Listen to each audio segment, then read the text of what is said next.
Welcome, everyone, to the Fantasy Football Pizzeria podcast. I am your host, Zach Sucardi.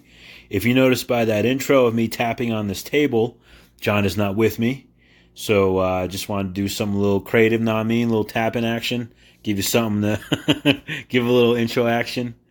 So here I'm here on Thanksgiving. I was supposed to be up in Santa Fe. I'm actually stuck in Albuquerque. It snowed overnight last night. It was real shitty. We were going to eat kind of early, and my girlfriend's family wasn't able to get there.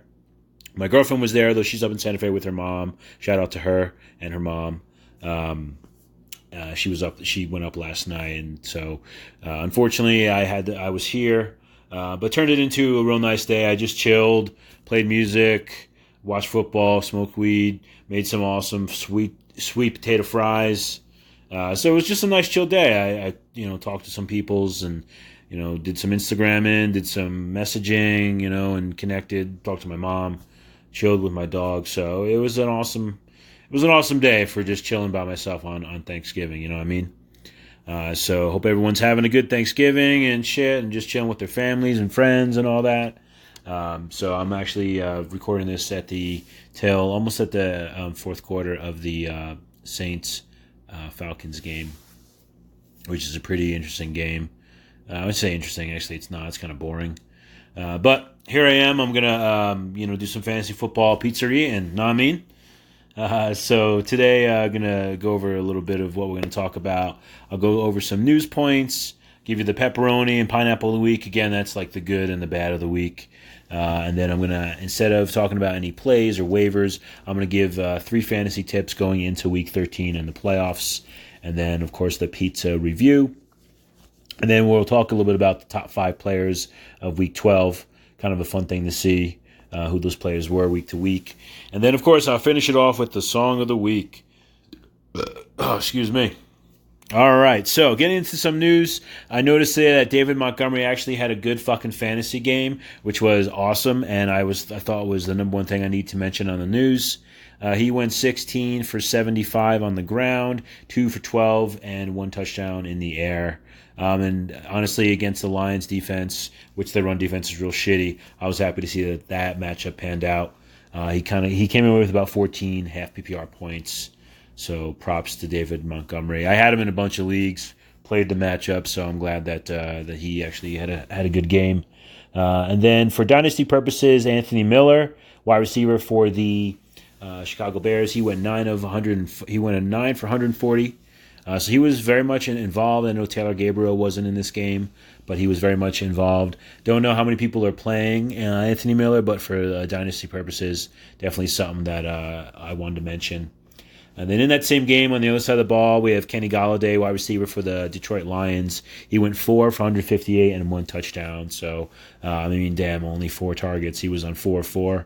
He went 4-4, but he definitely did his thing with 158 yards and a touchdown. So props to anyone who has Kenny Golladay.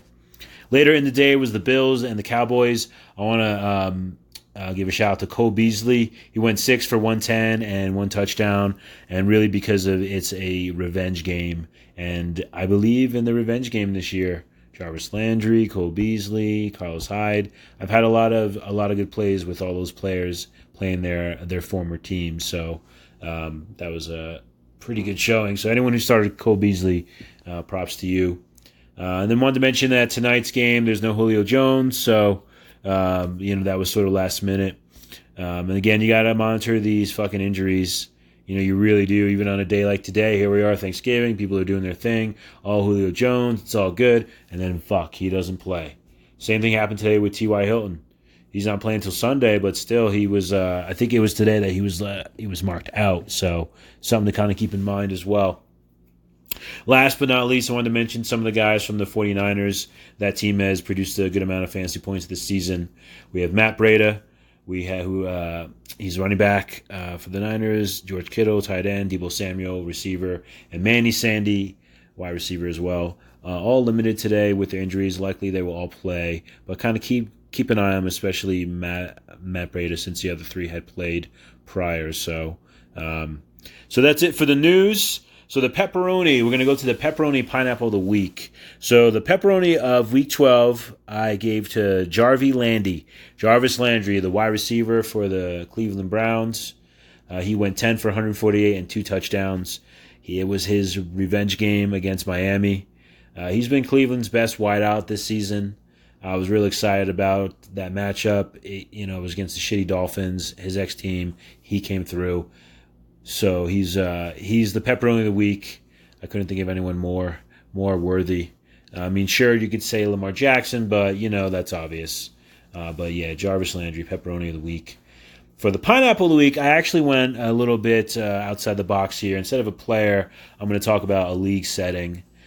So anyone who has a league where they don't offer bye weeks for the top two teams, is definitely is the pineapple of this week, because it's bullshit. You gotta have something for the top 2 teams. Otherwise, I mean, why the fuck are you playing this like regular season? Sure, you want to make the playoffs, but as far as battling out for the top 2, I mean, it makes it a lot more fun. It gives a bit more incentive, more competition. So if you all just make the playoffs, it's like, okay, well, who gives a fuck that I scored X amount of points, whatever. It doesn't matter. So I don't know. That's just one of those things where I think is kind of bullshit and is worthy of the pineapple of the week. So change those settings up into next season. Give the fucking top 2 teams a bye week. I mean, shit. They put together these baller squads and they represented all season. You gotta reward that. So that I wanted to mention as the pineapple of the week. All right, so on to the fantasy tips. I wanted to mention 3 tips here going into the playoffs. Tip number 1 would play your studs. Don't get cute. Pretty simple. Play these motherfuckers who you drafted. Don't get cute and play these random motherfuckers who you have off waivers. Number 2, realize you drafted your players for a fucking reason. And again, kind of going into piggybacking off of with number 1, don't get too crazy with some of the spot starts on from waivers, considering that bye weeks are over. Ultimately, you're going to want to play the matchups. And then, last but not least, don't overthink it. Go into each week into the playoffs like you would in the regular season. Do the same research, go through your normal process, but at the end of the day, go with your gut. I mean, that's why we play fantasy football. Ultimately, you can listen to podcasts, do your research, but at the end of the day, you're the one setting this lineup. You're the one choosing these players to represent your team. So just wanted to throw these tips out there. Hopefully, it'll be helpful for y'all. Just not to, get too crazy in your process and overthink things. So that's just my fantasy tips for week 13 going into the motherfucking playoffs. Hell yeah. All right, so here, on to the pizza review. I chose Red Baron Pizza because I couldn't get Stouffer's French bread pizza. I got a Red Baron French bread pizza. Yesterday, I went to the grocery store. I didn't want to go fucking out and eat pizza because it was tons of people were home from college and, the night before Thanksgiving. Fuck all that. It was cold. It was going to snow. It did. So I just got some French bread pizza. So I got, as I said, the Red Baron French bread. Came with pepperoni. I actually put all the pepperonis on the one pizza and gave some to my dog. And then I kept the other pizza, mostly cheese, just so I can really get the most out of the flavor. It was cooked well done. The toppings were pepperoni. They were sort of these small diamond pepperonis. They're actually pretty tasty. The cheese was very cheesy, but didn't have a lot of flavor, so it wasn't memorable. The sauce was just decent. Really, the saving grace of this pizza was the crust. The crust brought it all together. I mean, just the whole French bread. Without that, this was sort of a boring pizza. Really didn't have any lasting impression on me.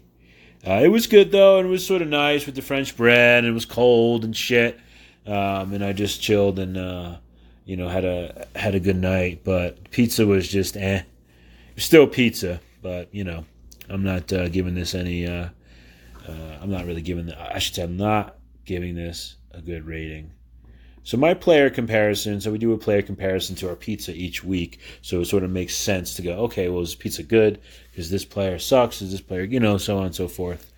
So I'm actually going to do, instead of a player comparison, I'm going to go over, I'm going to compare it to an overall feeling that you can get from fantasy.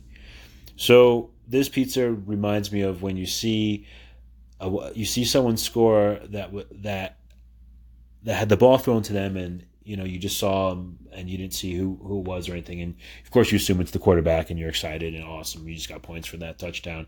But no, it was the motherfucking wide receiver or the running back, like it happened today in the Bills-Cowboys game, where John Brown, wide receiver of the Bills, threw a touchdown to Devin Singletary, their running back.